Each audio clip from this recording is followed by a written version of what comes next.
खुदावंद आप सबको बरकत दे। मसीह यस्सु के जिंदा बरकत और जलाली नाम में आप सबों की सलामती हो। अजीजों, आज हम देखेंगे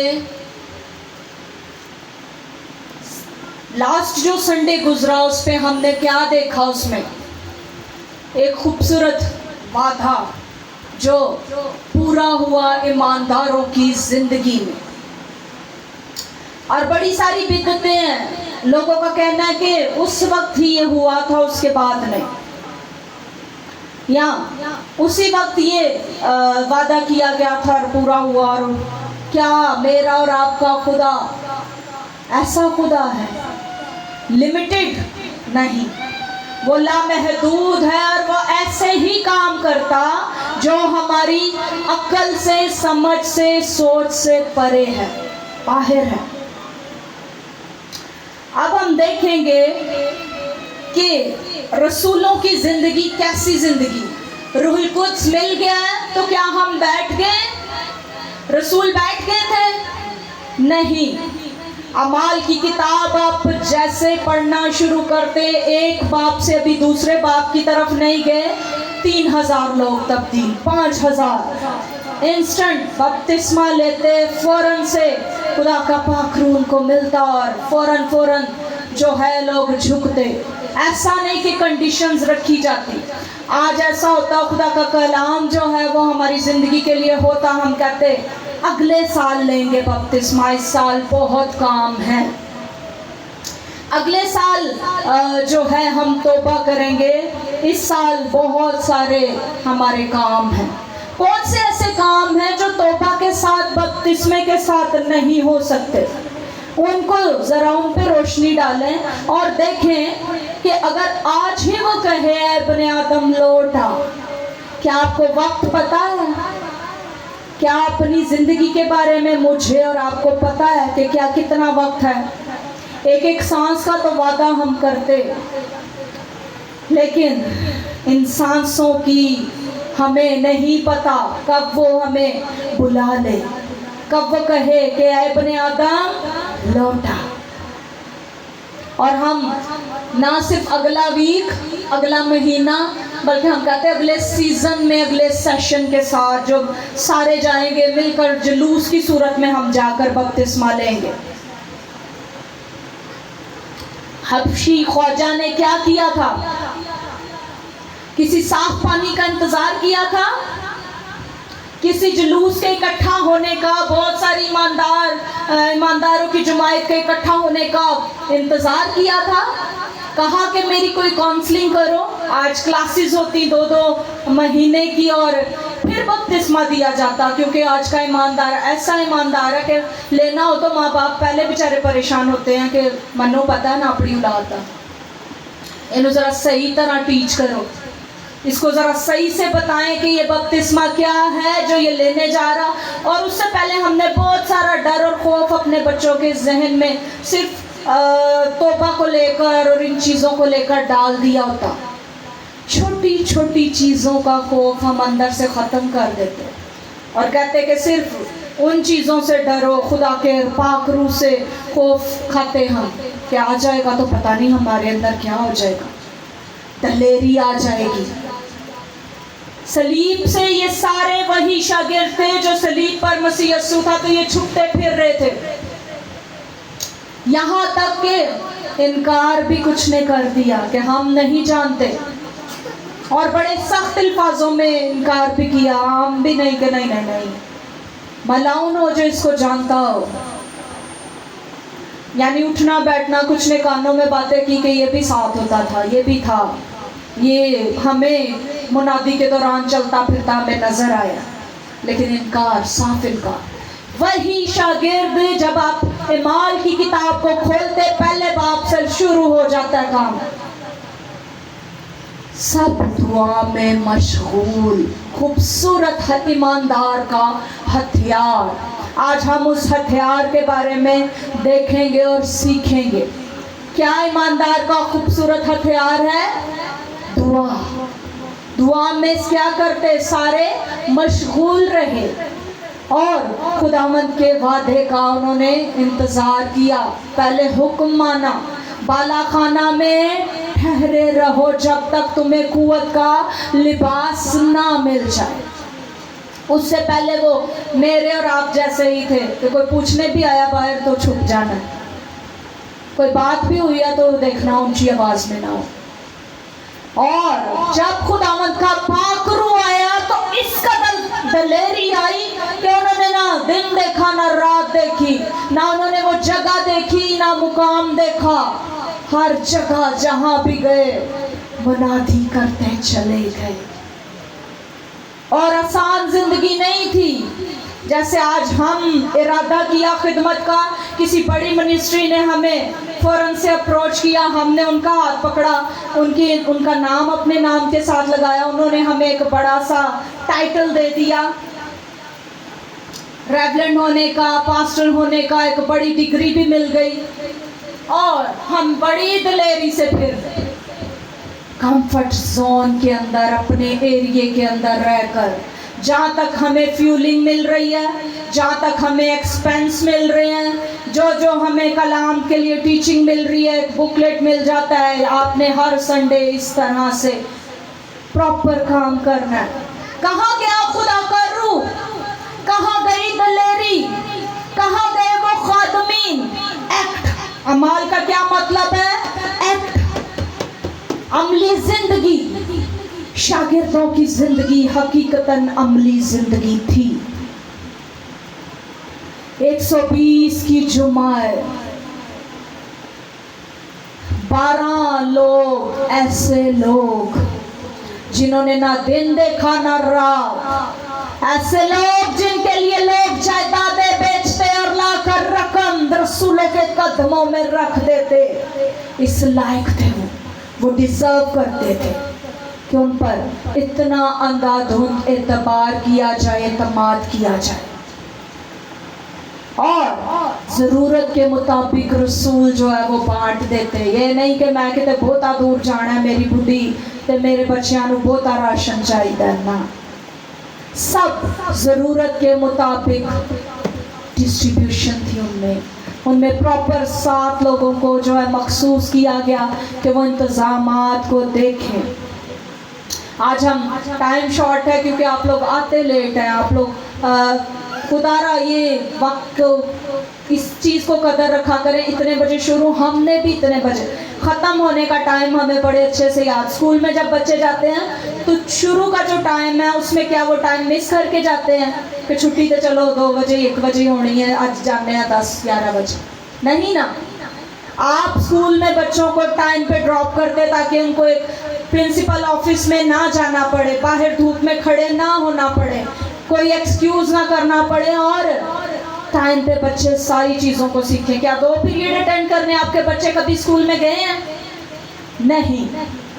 तो मेहरबानी से खुदारा इन्हीं चीज़ों को अपने जहन में रखें और खुदा की हजूरी को भी, इसका भी खौफ इसी तरह रखें जैसे दुनियादारी का हम रखते हैं।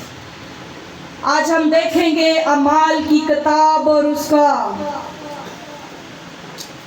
21 बाब और उसकी 24 आयत से 34 आयत तक।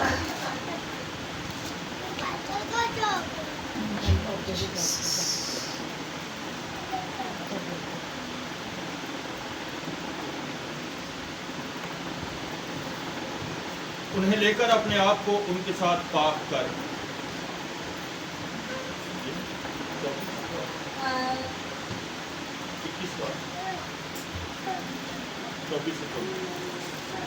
इक्कीस बात अध्याय और 24 आयत है। इसने हुक्म पाकर, किस नहीं है गालबन भाई, 16 है, सॉरी मुझे 16 बाब, क्योंकि यहाँ पर अमाल की किताब ऐसी है कि पहले बाब से ही मैंने इसको, जब क्योंकि आज का कलाम ऐसा कलाम था कि पहले बाब से स्टडी शुरू की और पूरा ही मैंने इसको पढ़ा क्योंकि ये बहुत खूबसूरत बाब है। चलिए जी भाई, 16 बाब और उसकी 24 आयत। उसने ऐसा हुक्म पाकर उन्हें अंदर के कैद खाना में डाल दिया और उनके पाँव काठ में ठोंक दिए। आधी रात के करीब पौलुस और सिलास दुआ कर रहे और खुदा की हम्द के गीत गा रहे थे और कैदी सुन रहे थे कि यकायक बड़ा भूचाल आया, यहाँ तक कि कैद खाना की नींव हिल गई और उसी दम सब दरवाजे खुल गए और सबकी बेड़ियां खुल पड़ी। और दरोगा जाग उठा और कैद खाना के दरवाजा खुले देखकर समझा कि कैदी भाग गए। बस तलवार खींचकर अपने आप को मार डालना चाहा, लेकिन पौलुस ने बड़ी आवाज से पुकार कर कहा कि अपने तई नुकसान ना पहुंचा, क्योंकि हम सब मौजूद हैं। वो चिराग मंगाकर अंदर जा कूदा और कांपता हुआ पौलुस और सिलास के आगे गिरा और उन्हें बाहर लाकर कहा, ऐ साहिबो, मैं क्या करूं कि निजात पाऊं? उन्होंने कहा, खुदाबंद यीशु पर ईमान ला तो तू और तेरा घराना निजात पाएगा। उन्होंने उसको और उसके सब घर वालों को खुदाबंद का कलाम सुनाया और उसने रात को उसी घड़ी उन्हें ले जाकर उनके जख्म धोए और उसी वक्त अपने सब लोगों समेत बपतिस्मा लिया और उन्हें ऊपर घर में ले जाकर दस्तरखान बिछाया और अपने सारे घराने समेत खुदा पर ईमान लाकर बड़ी खुशी की। Thank you Lord Jesus. ये है एक ईमानदार की जिंदगी एक्ट। क्या किया है? पांव काठ में ठोके गए हैं। ऐसा नहीं है कि कोई बड़ा लग्जरी किस्म का कोई कैद खाना भी है जिसमें बड़ी जगह है, जिसमें वो चल फिर कर या फिर सजदे में जाकर या फिर कह ले कि बड़ी जैसे उनकी जिंदगी होगी वैसे ही वो दुआ कर रहे थे। नहीं, हर हाल में ये पौलुस और सिलास हैं।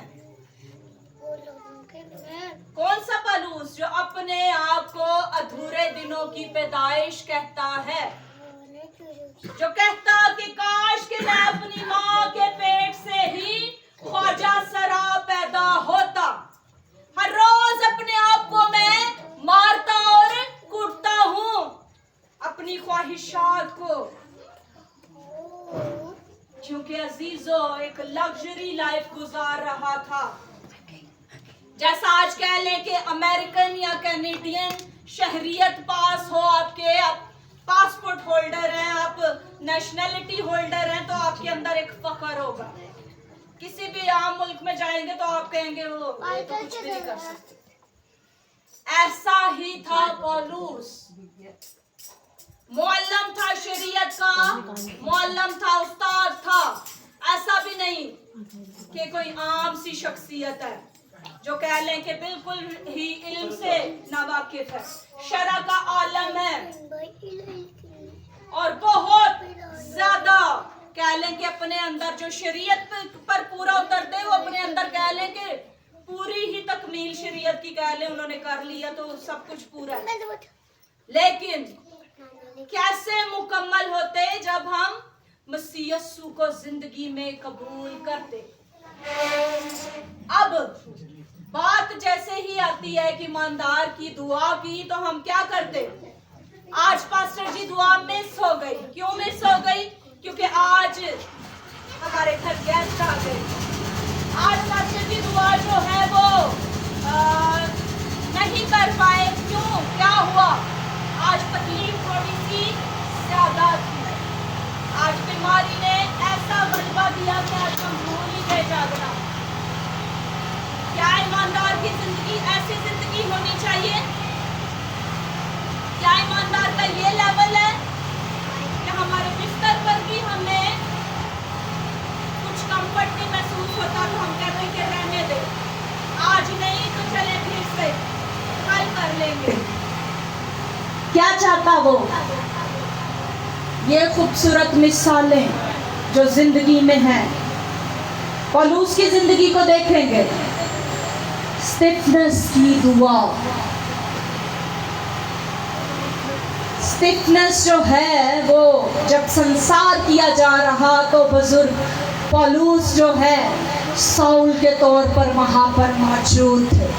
अभी पौलुस नहीं बने, साउल के तौर पर मौजूद है वहां पर।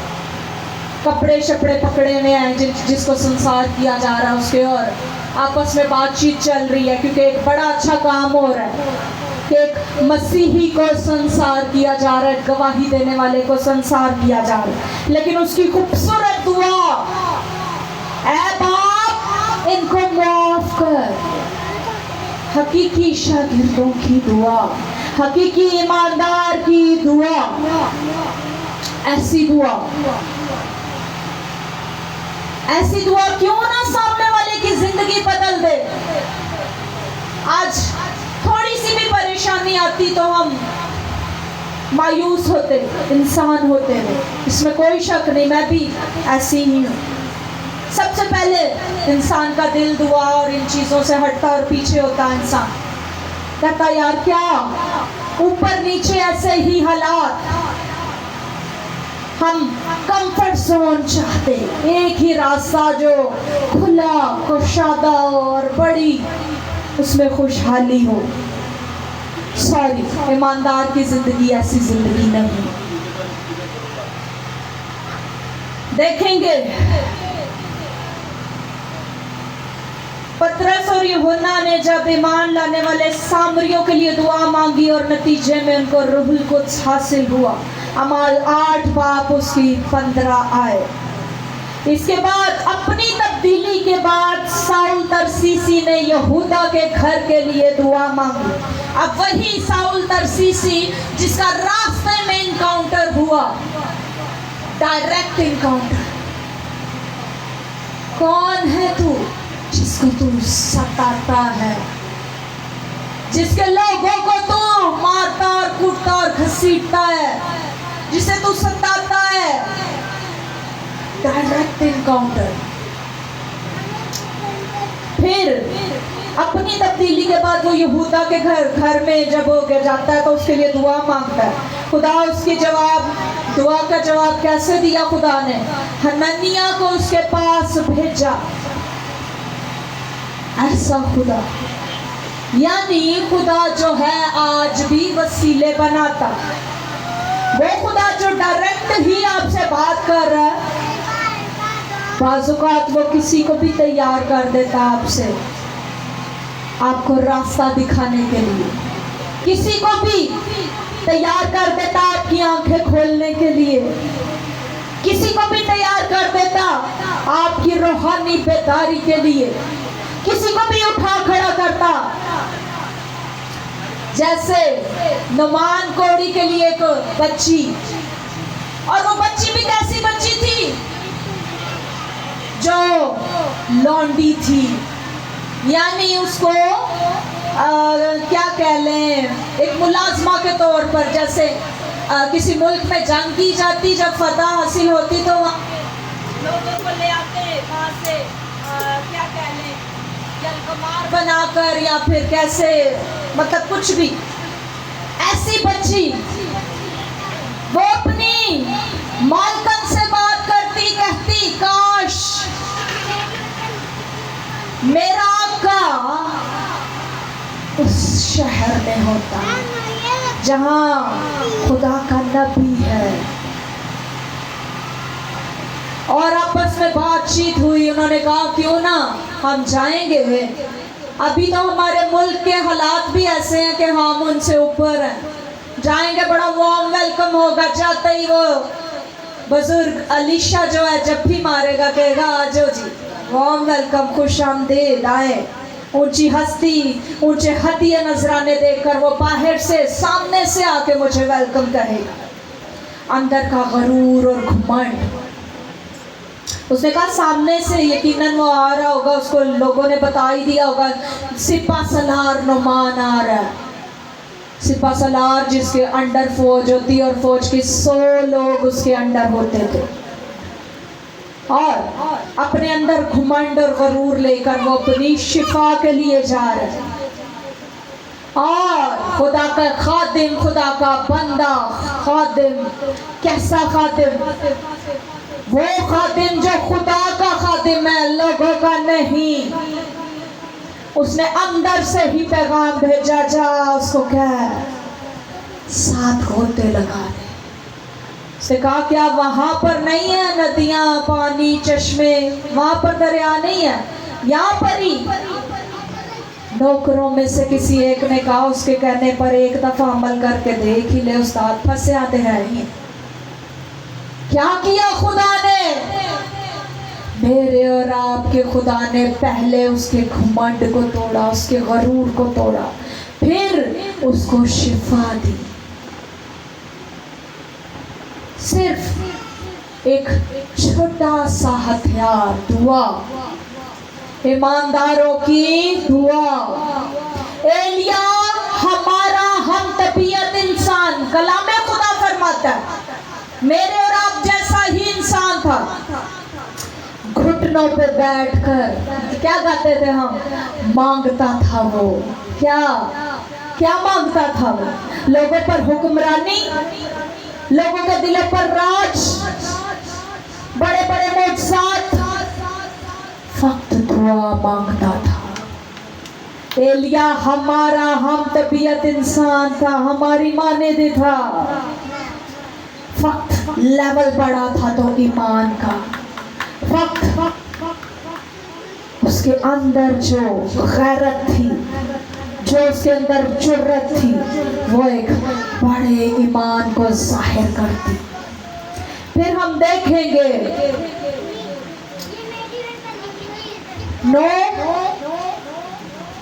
8, 9 और 10 बार। ये एक मुसलसल वो चलने वाले अबवाब हैं जिसमें हम कहते हैं कि शायद पुराने लोगों को तर्क कर दिया गया। अमाल 8 बाब, 9 बाब और 10 बाब, वहां पर बुजुर्ग पतरस दुआ में थे और रोया में क्या देख रहे हैं कि आसमान से एक खूबसूरत सफेद रंग की चादर उतर रही है, हर किस्म का परिंदा छुपाया और हर चीज मौजूद है, और आवाज आती है कि पतरस इसमें से सिपा कर और खा। और बुजुर्ग पतरस कहता है खुदावंद हरगिज नहीं। यानी वो जवाब जो हम मैं अगर किसी से अगर सबा कुछ चीज़ पेश कर रही है तो मैं कहूँगी सबा बिल्कुल भी नहीं, मैं ये नहीं खाती, तो वो मेरा नहीं ख्याल कि मुझे दोबारा कहेगी। जैसे अगर मैं चाय नहीं पीती तो सबको पता है चाय नहीं पीती, मेरे लिए नहीं बनती, सबको पता है। अगर फोर्सफुली कोई मुझे कहेगा ही तो मैं नहीं पी पाऊंगी, मुझे भी शर्मिंदगी में। वो उस खुदा से इस रो में बात कर रहा है, वहाँ की सिचुएशन ऐसी सिचुएशन है, वो कह रहा है खुदावंद हरगिज नहीं। ये 8, 9 और 10 अबवाब अमाल के ऐसे अबवाब हैं जो यके बाद दीगर सेम, खाम और याफत नू की नस्लों की तब्दीली का बाहिस बने। हबशी ख्वाजा, उसके बाद पौलूस, उसके बाद बुजुर्ग पतरस को समझाया और बताया जाता ये शमाउन की जिंदगी के लिए है। वो शमाउन जो एक कह ले के मतलब ऐसी जिंदगी है उसकी कि वो कैसी जिंदगी कह ले, मतलब वो कर रहा है चमड़े का काम। अब चमड़े का काम जो कर रहा है यहूदी उसके घर में नहीं रहते। पहली बात वो उसके घर पे ही टिका हुआ है। फिर कह रहा है खुदा मैं ये नहीं खा सकता, यानी खुदा उसको समझा रहा है कि अब कंफर्ट जोन से निकलना है। यरूशलेम, सामरिया, यहूदिया और जमीन की इंतहा। फिर कैसे? अब आप क्रिश्चियन बंदे ही ढूंढेंगे बाहर जाकर भी, आपको किसी दूसरे कह ले इलाके में भेज दिया गया, किसी दूसरे शहर में भेज दिया गया, मुल्क में, आप फिर भी क्रिश्चियन बंदे ही ढूंढ रहे हैं इसकी काउंसलिंग करनी। तंदुरुस्त को तबीब की जरूरत नहीं, माजरत के साथ कनाडा और अमेरिका जाने वाले खातमीन, वहां पहले बेदारी शायद हम लोगों से ज्यादा ही है। यहाँ अपना आप पहले दुरुस्त कर लें, या पहले अपने आप को सुधार लें। अब यहाँ करनीलियस की जिंदगी 10वें बाब में दिखाई गई। वो भी क्या है? सिपा सलार है, सूबेदार है, जिसके अंडर एक बड़ी फौज होती। अब खुदा का फरिश्ता उससे बात कर रहा है कर्नेलियस से कि तेरी दुआ सुन ली गई, तेरी खैरात के वसीला से तूने जो मुट्ठी खोलता रहा वो यहूदियों को बेशुमार खैरात करता था।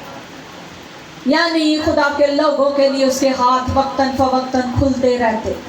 यकीनन उसके पास अच्छा ओहदा था तो वो हर चीज़ में फेवर भी देता होगा। जो इतना खूबसूरत उसके लिए फेवर हुई, उसके साथ डायरेक्ट फरिश्ता ने बात की कि तेरी दुआ सुन ली गई। ये दुआ है, ये खूबसूरत हथियार है जो तू खोलता रहा लोगों के लिए मुट्ठी। अब फला है बंदा शमाउन, उसके घर भेज और उसके घर में एक बंदा ठहरा है खुदा का, पतरस उसका नाम, उसको बुला ले। यहाँ पर क्या होता है, उसका घराना और वो ईमान लाते और बपतिस्मा लेते। यहाँ से जिंदगी, ऐसी जिंदगी तब्दील। आज हम मुजरिम ठहरते, पाखरू लेकर बैठ जाते। आज हर बंदा वो मुजरिम है अपने अंदर जो खुदा के रूह को लेकर दुबा कर बैठ गया अपने आप को। बड़ी गवाही के लिए नहीं निकला, आग से झपट कर लोगों को निकालने के लिए नहीं निकला। हर वो इंसान जो खुदा के रूह से लबरेज है, अपने अंदर बड़ी गवाही रखता और वो कंफर्ट जोन में ही रहना चाहता, वो अपने अंदर मुजरिम है। खुदा का रूह हमें दलेरी बख्शता। यहाँ जिन कैदियों की बात हुई, पालूस और सिलास, काठ में है पाँव, पाँव में से खून निकल रहा है, मारा कूटा भी गया है, जख्म जो है बॉडी पर है और यकीनन ऐसी खराशें, ऐसी जख्म होंगे जो तकलीफ दे रहे होंगे, लेकिन उन जख्मों के बावजूद वो क्या कर रहे हैं? प्रस्तिश कर रहे हैं, दुआ कर रहे हैं, खूबसूरत हथियार का इस्तेमाल कर रहे हैं। सब कुछ कोई आपका ले ले, फक्त वो खुदा का खूबसूरत रूह आपके अंदर है तो आप दलेर हैं। ये हथियार कोई इंसान आपसे नहीं ले सकता। आपकी डिग्रियां जाती रहेंगी, कोई प्रॉब्लम नहीं। आपकी जमीनें जायदादें जाती रहें, कोई प्रॉब्लम नहीं। खुदा का रूह जो दलेरी बख्शता, वो आपके अंदर अगर हमेशा कायम है तो आप दलेर हैं। साथ कभी नहीं छूटने का, तहरी डोरी कभी नहीं टूटती। दो लोग मुत्तफिक हो जाए तो आसमान खुल जाता उनके लिए। वो कैसे? दुआ के लिए। और खूबसूरत दरवाजा जिसका खुल चुका, वो दरवाजा जिसे इंसान बंद नहीं कर सकता, वो दरवाजा जो सुपरनेचुरल तरीके से खुला और जिसकी कुंजी है दुआ। दानियल की जिंदगी को देखें, खूबसूरत जिंदगी। मैं कहती हूँ मिसालें खत्म भी नहीं होती। पूरा माल कल मैंने पढ़ा और खूबसूरत उसमें मुझे मिसालें मिली और जिंदगी का मैं कहती हूँ निचोड़ है अमाल की किताब। अगर आप उस मददगार को पा चुके या उसकी प्यास और तड़प और भूख रखते, अगर नहीं अभी तक मिला तो तैयार हो जाएं इन कामों के लिए, तैयार हो जाए बड़ी गवाहियों के लिए, तैयार हो जाए दलेरी के लिए। अगर खौफ है तो फिर कोई फायदा नहीं। अगर दलेरी पा चुके तो फिर पाकरू पाने का फायदा है। सॉरी टाइम के लिए आप लोग आते लेट हैं। अभी भी बहुत सारी ऐसी मिसालें, लेकिन वही बात के वक्त कम है। आज पाकिशा भी है और यकीनन गवाहियाँ भी हैं सुनने को, लेकिन खूबसूरत कलाम जिसके लिए हम वक्त कम निकालते। दानियल की ज़िंदगी की तरफ गौर करेंगे। 3 वक्त के लिए नज़र आ रहा है कि बादशाह क्या करने को है। बादशाह ने मना किया कि इतने वक्त तक कोई भी घुटना सिवाय बाल के किसी के आगे झुकेगा नहीं। दानियल फिर भी अपने जगह पर जो उसने मज़बा महसूस किया है, 3 वक्त जाकर झुक रहा है, कोई इंसानी खौफ नहीं, कोई डर नहीं। और क्या हुआ है, सिपाहियों ने जाकर शिकायत कर दी और उसको क्या किया गया, उठाया गया वहां से भूखे शेरों की मांद में डाल दिया गया, खुराक के तौर पर पेश कर दिया गया। फक्त दुआ, कोई उसके पास हथियार नहीं था। दुआ ऐसा हथियार है। सदरक मिसरत अब्दुल नजू आग की भट्टी में फेंक दिए गए हैं, लेकिन लगातार वो फिर रहे और दुआ कर रहे हैं, और चौथा उनके दरमियान मौजूद होता। और आग की लपटें भी इतनी तेजी के बीच में फेंकने वाले भी जो थे वो जल गए। 7 गुना तेज आग बढ़ा दी जाए और इलाज़ादा एक बीच में आ मौजूद हो।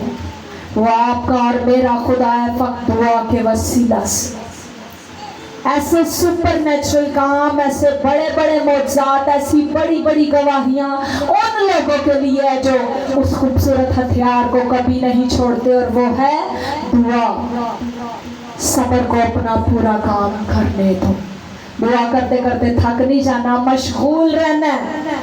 दुआ करते करते थक नहीं जाना, हर हाल में शुक्रगुजारी। खुश रहो, फिर कहता हूँ खुश रहो। कभी उसकी जिंदगी पर नजर डालकर देखिएगा, हिस्ट्री कभी पढ़ के देखिएगा जो कह रहा है कि खुश रहो, फिर कहता हूँ खुश रहो। फिर आपको हकीकी मायनों में शागिर्दियत का मतलब, हकीकी मायनों में दुआ का मतलब समझ आ जाएगा। खुदा आप सबको कसरत की बरकत दे। आमीन।